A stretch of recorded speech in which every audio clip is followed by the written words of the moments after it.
15th August 2021, the entire world was taken aback by the speed with which the Taliban captured Afghanistan, except Bashir Ali. Many advanced countries expressed deep shocks at a breakneck speed of the Taliban to capture the country and started contemplating that how a militant group could bring Afghanistan under their control within a short time. There must be secret and powerful strategies behind their victory. What Afghan army was doing when the Taliban advanced to reach the capital? These questions were looming large in the minds of people, but with no answer. It appeared that the advancement of Taliban forces and capturing the country had happened a single day. Actually, it is not. When Kabul was sieged, the people were frantic to escape the country and save themselves from the tyranny of their harsh rule. Their earlier experience with the Taliban made them to decide so. A 14-year-old girl, Maryam Mohammadi, tried to escape from Kabul with her 3-year-old sister, Mehrsa Mohammadi, after crossing all dangers and threats to life. She proceeded to Ukraine with a last hope of uniting with their parents in US. The entire world was witnessing this hapless ordeal with painful heart and tears in eyes.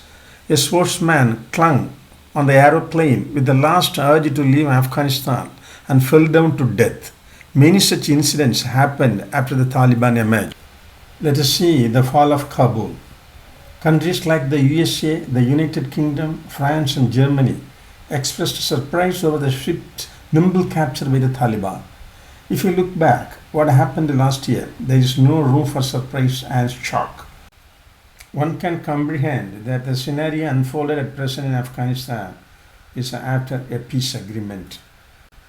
Despite issuing a statement on 15th August 2021 that the Taliban had no plans to capture the Afghan capital by force, they entered the outskirts from multiple directions, including Kalahan, Gwarabad, and Baghman districts. On the same day, they captured Kabul when the US troops were still there. The US President Joe Biden was stunned by the pace of the Taliban's nearly complete takeover and the speed of Afghan government's collapse. German Chancellor Angela Merkel commented that the fall of Kabul at the hands of Taliban is a bitter incident. The UK Foreign Secretary Dominic Raab said that it was impossible to predict the Taliban would retake Afghanistan so swiftly after the withdrawal of international troops, and no one saw this coming. The incidents in Afghanistan began in February 2020 in Qatar. In order to bring peace and to end Afghan war, the United States and the Taliban entered into a peace agreement at Sheraton Grand Doha in Doha, Qatar on 29 February 2020. That agreement is known as DOHA Agreement. The Special Representative for Afghan Reconciliation in the United States, Zalmay Ghazalzad, negotiated with the Taliban for this agreement. The US Secretary of State Mike Pompeo was present during the execution of this agreement. The agreement provided for the withdrawal of NATO forces from Afghanistan. In return, the Taliban should prevent Al-Qaeda from operating in areas under Taliban's control and to continue ongoing peace talks with the Afghan government. To start with, the US reduced its force level from 13,000 to 8,600 before July 2020. The remaining forces will withdraw by 1st May 2021. Similarly, NATO forces will come down from 16,000 to 12,000. The Doha Agreement was supported by China, Russia and Pakistan. The UN Security Council unanimously endorsed the agreement. It is important to note here that the Doha Agreement was initiated by the US on its own without consulting Afghan government. The Doha Agreement intended for a permanent and comprehensive ceasefire in Afghanistan, but the Taliban continued the extremist activities without any stop. On 1st March, President Ashraf Ghani did not accept prisoner exchange and stated that the release of prisoners is not the US authority, but it is the authority of Afghan government. The Taliban did not accede to this. Not adhering to the promise, the Taliban continued the onslaught. From 1st March to 15th April 2021, that is 45 days, the Taliban conducted 4,500 attacks. More than 500 Afghan soldiers were killed.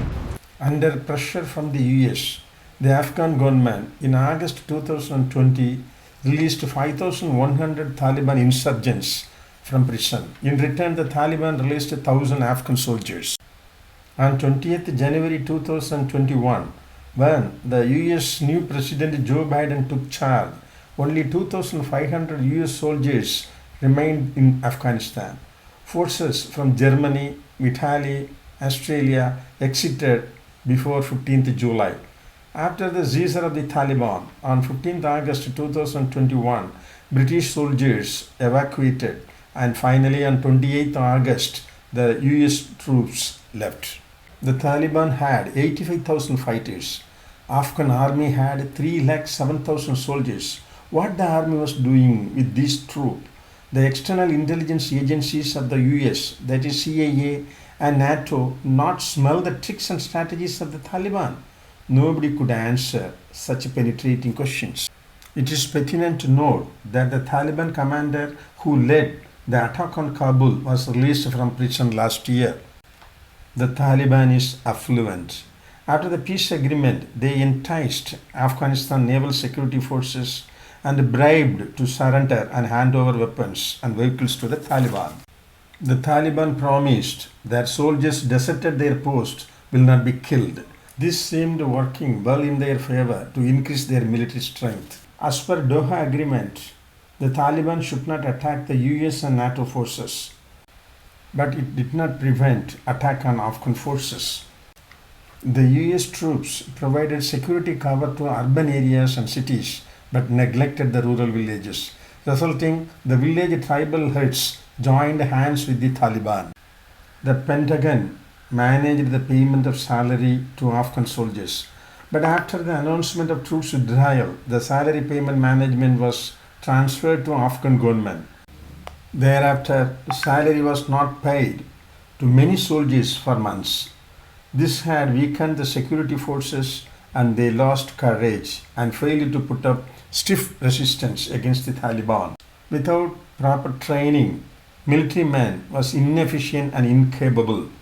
Unqualified politicians loyal to the President Ghani secured key positions.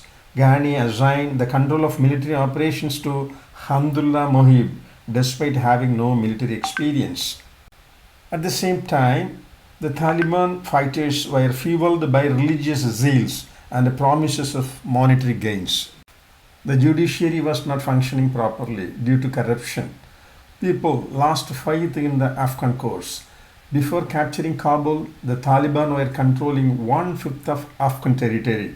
Majority of the Taliban belonged to a particular tribal community called as Pashtun. Hence, Pashtun community supported the Taliban movement. Villages played a dominant role in the surge of the Taliban. Without proper assessment of the background situation, the withdrawal of international troops after a stay of 20 years was the major reason for the present condition there. Many unexpected incidents are happening in Afghanistan. Panjshir Valley resists and retaliates with the anti-Taliban forces. Women raise their voice against the Taliban government and fight for their rights. People turned against Pakistan for their interference in Afghan's internal matter. On 11th September, victorious Taliban experienced difficulties in the formation of government. Pashtun community wanted to dominate and differences cropped up. It is not clear whether they can provide stable government and return peace in the land. Let us wait and see what will transpire. Meanwhile, we will extend our support for the well-being of Afghan people. Thank you.